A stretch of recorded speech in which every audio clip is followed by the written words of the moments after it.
a bit more passively than he was at the earlier stage of the game. He knows that the Panzer elite force is actually kind of camping the east portion of the map and the eastmost victory point, but what the unit composition is for the Panzer elite player, he really does not know, except for the Pigurens, of course. So I would like to have seen one of the rifleman squads just trying to pick in that particularly entrenched position of the Panzer elite player and see what the unit mixture is. And while all this was happening, as you can see, a lot of resources, especially manpower, not being used by the American player. He uses all his fuel though, and he's trying to get rifleman upgrades. He already got grenades, and now he's getting bars. That's something that you really don't want to be spending your money on. Grenades, especially against Panzer Elite, not so effective because Panzer Elite troops are usually on the move. You can't really close in on a Panzer Elite position because the Panzer Grenadiers are going to focus down the riflemen that are trying to close in. So grenades really not that great. Bars, on the other hand, can have their uses. However, bars as well, at this particular state of the game, something kind of a blind tech. I mean, he has Panzer Grenadiers, a lot of them, I saw them before. Let's get bars, let's have that suppressive volley fire ability that I may use to suppress a couple of them, or have that extra firepower that allow me to stay in the fight a little bit more. Yes, bars are good, grenades not so much. Maybe could have been completely avoided, could have saved that 40 fuel to take up to something else. And now we see something that we really is really odd as far as what the American player is doing back in his base. He gets a WSC, and before that we see another case of not multitasking by him and losing a rifleman squad. You always need to pay attention to what you're happening on the map. He was of course trying to flank the Panzer Elite position from the west. However, he does not actually avoid the booby trap, and he loses another rifleman squad. So that was 2 rifleman squads in the course of like 30 seconds, which is something that you never ever want to see. And once again we have the case of him floating manpower and getting even more rifleman upgrades with only a single rifleman squad on the field, which is something that does not really make any sense at this time. He has now seen some Panzer Grenadier moving in. He has of course seen from the last attack that the Panzer Elite player has a couple of marauders, so the obvious response to that is to get AT guns out and to try to defend your position that you have already on the field. But instead of doing that, he gets an MG42, actually an HMG team, not an MG42, he's not Wehrmacht. Now that is something of a completely building a unit that does not really respond to what's happening on the field. Yes, you did lose some riflemen. Yes, there are a lot of big ones on the field, but a single HMG is not going to save you from a frontal attack from that particular army, especially with the response of an infantry half-track in the back that the Panzer Elite can actually garrison and drive around, flank the HMG and all that good stuff. If the HMG goes into a building, most probably the Panzer Elite player will focus down the building with his marauders and actually force the MG42, the HMG, I'm always confusing them, to move out of the cover. Enemy unit down. The M8 is doing a good job, of course, fending off those Pigurens there, but those Pigurens were really not a threat. I mean, the Panzer Elite player could not, in any case, at this having his forces spread out this way, could have taken control of the west portion of the map.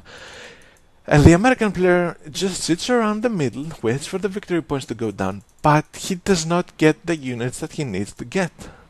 Still, 600 manpower earlier, 400 manpower now. He used some of his manpower somehow, and that is to build a mortar. No, why mortars?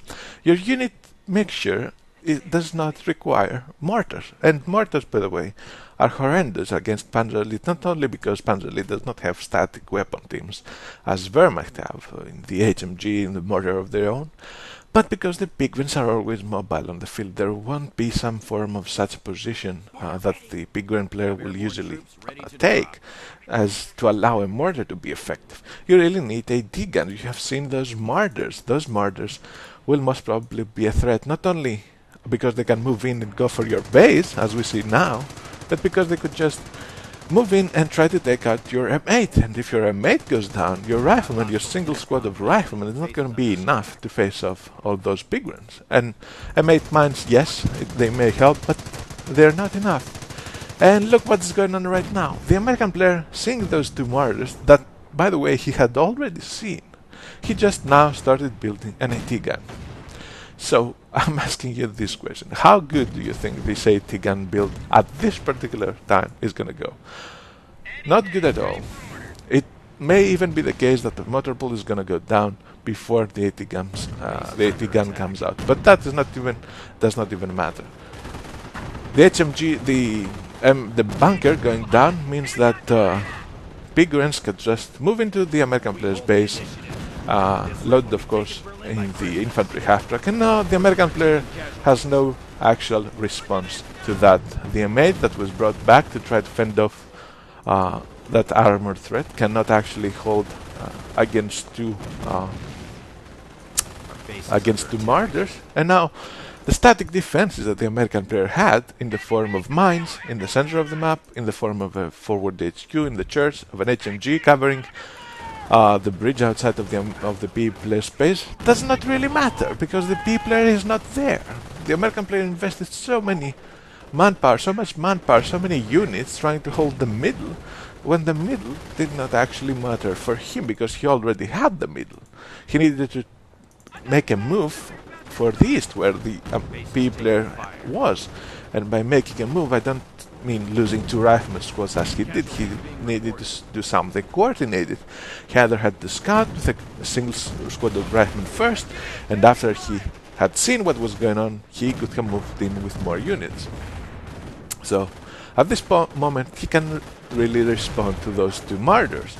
He was floating a lot of manpower in the early game, and the mid game he got so many rifleman upgrades that were not really needed. So much fuel sunk into those upgrades. Then he got an HMG and a mortar that actually were completely off as far as what he was facing is concerned. So, and he still, look at this, although you could argue that he couldn't build anything at this point, but still it's an indication of how many resources he left and spent. 170 fuel, 800 manpower. You need to respond to what you're facing. Combat of Heroes is not really a game that you have set out what you want to do and do it irrespectively of what the other player does. You really have to take account that other factor. You need to be reactionary. You need to have an understanding of what units you're gonna need in order to stay alive in the game. So the game is gonna go on for a couple of minutes till those players actually find out what's happening, what has happened, talk it out. And yeah, well, I'm going to recap the main points as far as this game goes, and most probably they will help the American player or any other player that tries to, or is at that form, or is at that skill bracket that he's trying to figure out stuff that are going on into the game. Once again, know your matchup. You can scout the map even in Fog of War, specifically scout for that Kettengrad. You need to know where the Kettengrad is, and more so you need to know if there's more than one Kettengrad. There is a kind of a semi-popular you could say opening as far as Panzer Elite go, that you will get to Kettengrads, cap the fuel points on the map, especially that works on large maps, that is, and then rush for a fast armored car. You don't know if this is happening. You need to know, however, the amount of Kettens that are on the field. In this case, if he had scouted in that way, he would know that there are 3 Kettens on the field. He would be more aggressive with his riflemen, cut the Panzer Elite player off really early on, even change up his unit composition a bit by getting a jeep and holding off those kittens even further. Don't float resources. One of the staples of how you're supposed to be playing an RTS game. Spend your money. A lot of times we have seen the American player not spend his money because he was focused on other actions on the field, and that is, of course, not floating resources, a derivative of not multitasking to the best of your abilities. Try to shift queue your units around the field, to shift queue their actions around the field, and always pay attention to what you're doing back in your base. Of course, that Company of Heroes has already set hotkeys for your buildings in the form of F1, F2, F3, and all that. F keys is actually going to help massively as far as that goes. Unit preservation is something else that we saw not really going well for the American player. He lost a couple of rifleman squads to booby traps. He lost an engineer to a shift-queued mine. He lost another rifleman squad because he was not paying attention. Once again, there are not that many units that you can have on the field in Company of Heroes, and those that you have, you need to pay close attention to what they are doing at all times if they're under attack. If they are going to be running into a booby trap, macroing them, trying to focus on the units that are important. If, for example, you're getting bomb rushed by big guns and there's an 80 gun in the back that you're only 80, better try to move the 80 gun back a little bit back first and then try to throw a grenade, for example. Although, well, that's unfortunate example because I said that grenades are not really good against Panzer Elite. Well, move the 80 gun back first and then use the suppressive volley fire, for example. In some regard, that may work.